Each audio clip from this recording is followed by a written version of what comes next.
కుంభకర్ణుడు విలువరా చిన్నోడా పెద్దోడా అన్నయ్య కుంభకర్ణ రాదు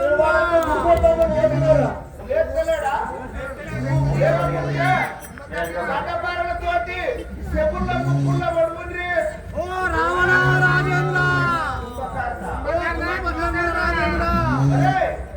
అన్నయ్య మనము గడ్డపారలతోటి చెవుళ్ళ ముక్కుళ్ళ మహారాజా ఇప్పుడు ఇట్లా లేవాడు ఏనుగులతోటి దక్కిరి.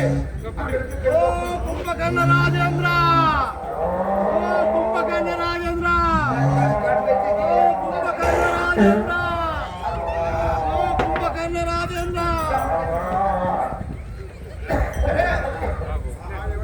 ఏమిరా ఇవ్వండవురా నా నిద్ర భంగం గావించడకు. అయ్యా మీ అన్నయ్య కారణమేమో తెలుపురా.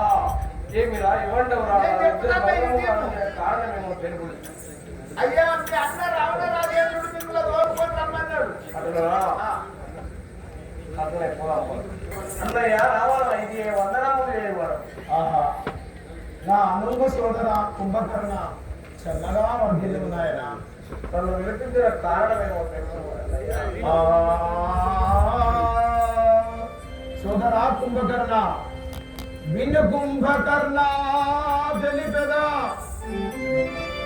విను కుంభకర్ణ తెలిపెద పనిబడి రణములకు నిన్ను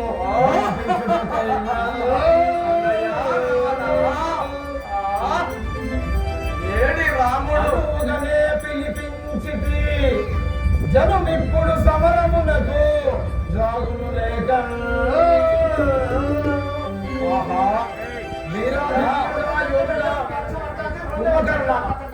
కుంభకర్ణ నేను పిలిపించడానికి కారణము యుద్ధం సంభవిస్తున్నారు. ఈ యుద్ధానికి వెళ్ళవలే.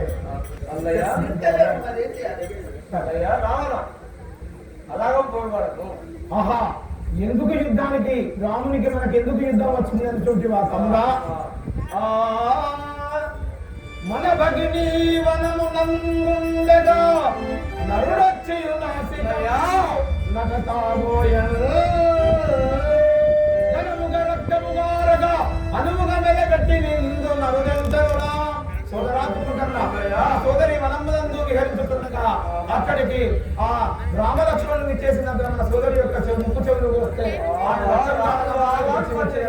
ఆయన భార్య అయినటువంటి సీతను నేను నిర్బంధించినాను. వెంటనే అతను యుద్ధానికి వెళ్ళను. అన్నయ్య రావణ అఖిలాండ కోడి బ్రాహ్మణ నాయక అన్నయ్య రావణ శ్రీమన్నారాయణ భార్య సీతాదేవిని తెచ్చి నువ్వు అపకారము చేసిన వాడవైతివి. వారి భార్యను వారికి శరణు చేయకపో. ఏమి రా కుంభకర్ణ మున్ను వాడు విభీషణుడు అన్నాడు పలికి వాడు రాజ్య బహిష్కృతుడైనాడు.